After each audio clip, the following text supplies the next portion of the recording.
Hey, this is Meg of Meg's Makings, and I'd like to welcome you to another Maker's Monday. Today we are making Valentine's Day luminaries with things you can find in your house. So I grabbed an old jar from pickles and spaghetti sauce, cleaned them up real good, and I'm going to be using that, some twine, some paint, some ribbon, and some vinyl to make my own Valentine's Day luminaries. So you can just kind of see I'm pulling up all of my materials, and I wasn't even sure what I was going to use, but I just pulled out everything I thought of wanting to use, and here it is. I used some removable vinyl with my Cricut machine to make some hearts and cut out the word love in different fonts, and I'm going to use those on my Valentine's Day luminaries. If you don't have a Cricut cutter machine in vinyl, you could probably actually just find some stickers at your local dollar store or Walmart and use those.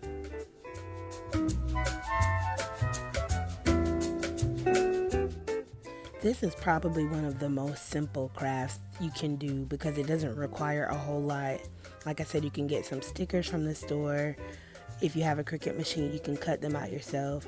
But I'm simply taking the hearts that I've cut out and applying them to the jar. And I'm going to paint over them so they're going to create that shape on the jar so that the light will shine through.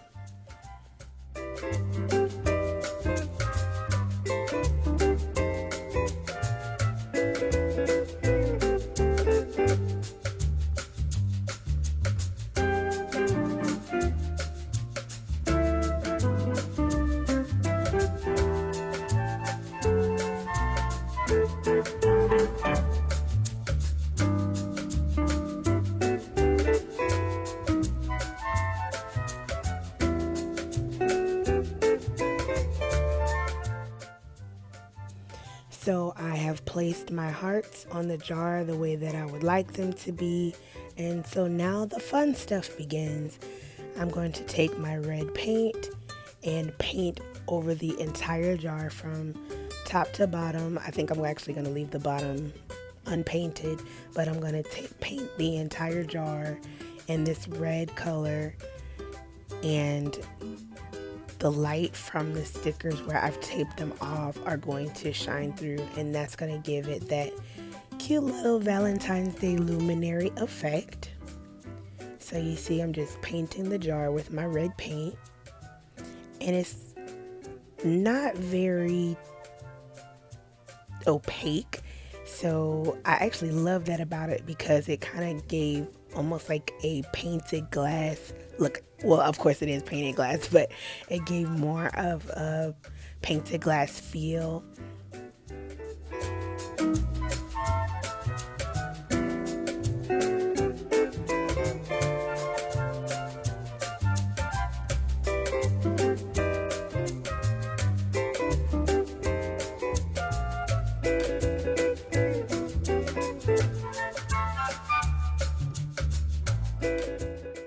You can apply as many coats of paint as you would like over your jar.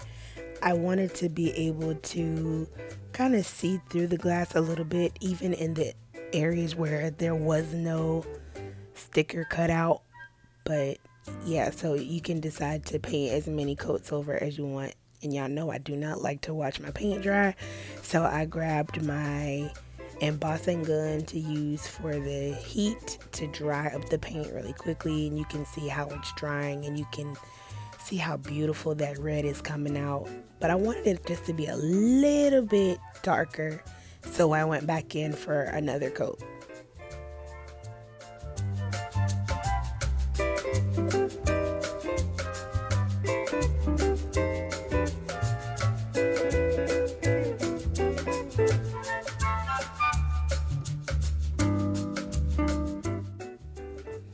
Alright, so now we have gotten that second coat of paint over the jar, and we are going to seal it with Mod Podge.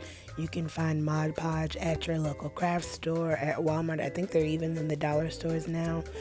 But Mod Podge seals in the paint so that it doesn't chip as easily if you left your paint exposed. Probably any little scratch would probably take the paint off, but having that Mod Podge helps to seal it in. And I'm actually using the same brush that I used to paint with, and I like doing that when I have colors because using the Mod Podge with even just a little bit of paint on it helps it to cover any areas that I might have missed with the first 2 layers of paint. But the Mod Podge won't just rub off the paint color. Having the color on it helps it to kind of actually cover it as it seals. And another trick, if you didn't know, is you can actually apply the Mod Podge to your paint, mix it in, and then paint with it. So it will have the same effect. But I did it this way and it's working.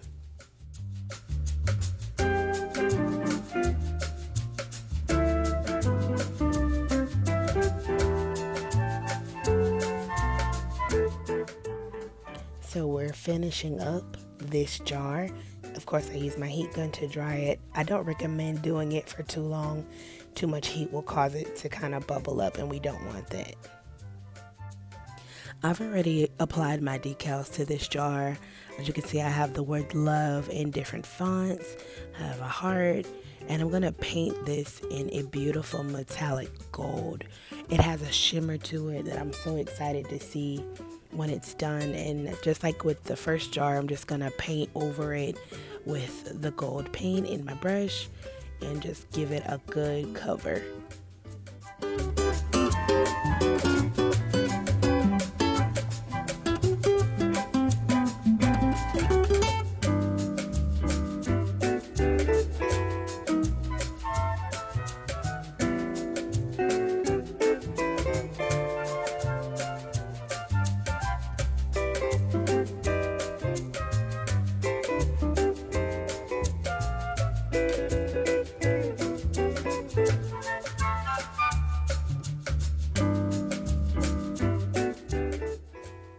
This beautiful paint definitely gives a stained glass feel, and I wanted to have it just a little bit more opaque, so I went through with another layer. But because the paint itself is very thin, I definitely still get kind of that translucent look to it.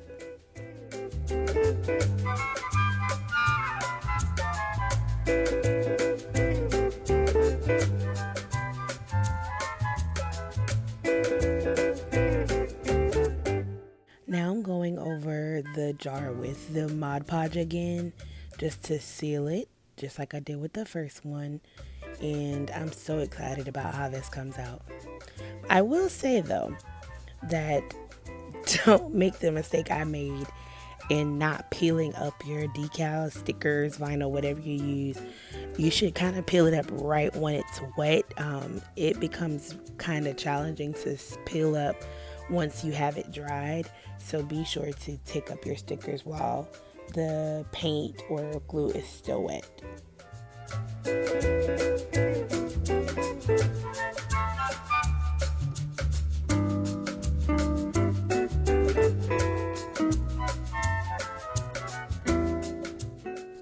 You see, it's kind of a struggle here to get these hearts up. They do come up, and once you get them going, it does come up. But like I said, you definitely want to make sure you take them up while they're still wet. It makes your lines a lot smoother, but nonetheless, the final project is beautiful.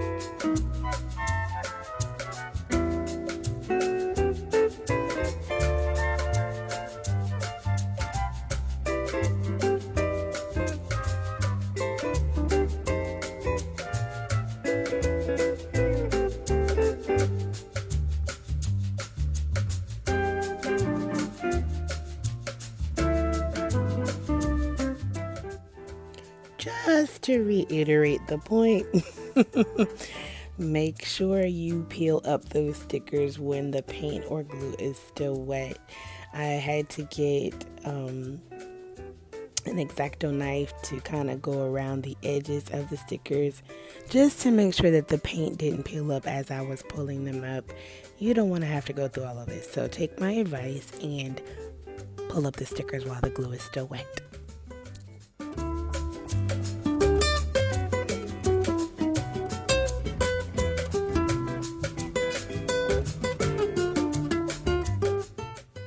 All right, so we're coming to the home stretch. We've got all of the decals off, and now we are going to cover the top of the jars with our rope. So I decided to go with my thicker twine rope to give it a rustic feel. It is, Valentine's Day and all that good stuff, so we want to make it as cute as possible. So I'm just wrapping my rope around the top of the jar. And again, you don't have to go and find anything super fancy. These are literally jars that I used before. This one is from a jar of marinara sauce. The smaller jar is, I think, some queso or some pickles. So yeah, you don't have to get anything fancy. And you can find this rope again at the dollar store or Walmart or anywhere where these types of crafts are sold, and it really does give a beautiful rustic feel to your project.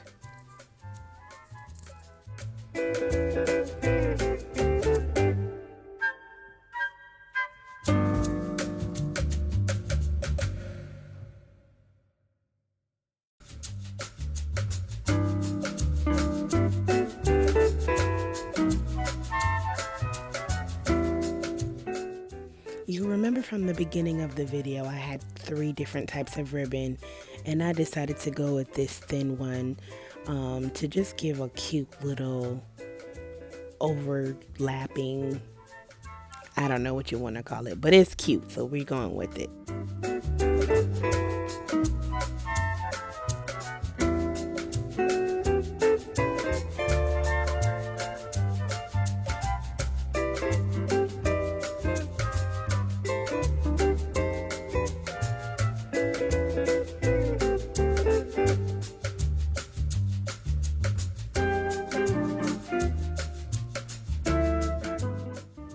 I do want to say, I hope you really have a good time making these. It's just a fun craft.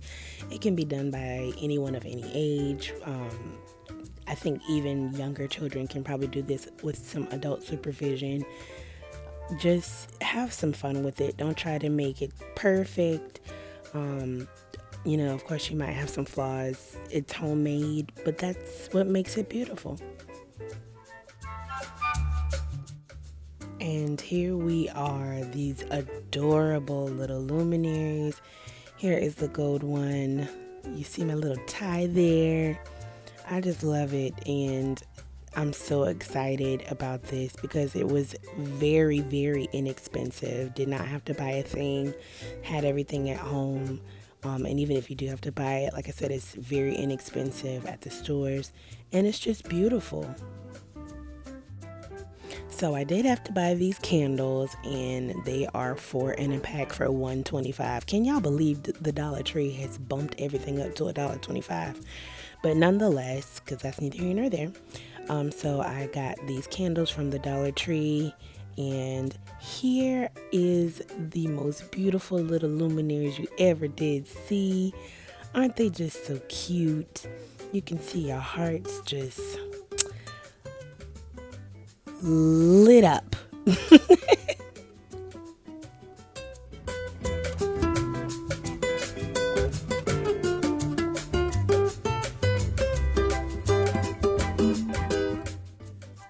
I really think these would make the perfect gift from a child to a teacher or to a parent or any loved one. It's just so adorable and heartfelt and perfect for Valentine's Day. This really didn't cost much at all, and it's just so beautiful. I hope you enjoyed today's craft, our Valentine's Day luminary. If you did, please like, share, and subscribe to Meg's Makings for another Maker's Monday.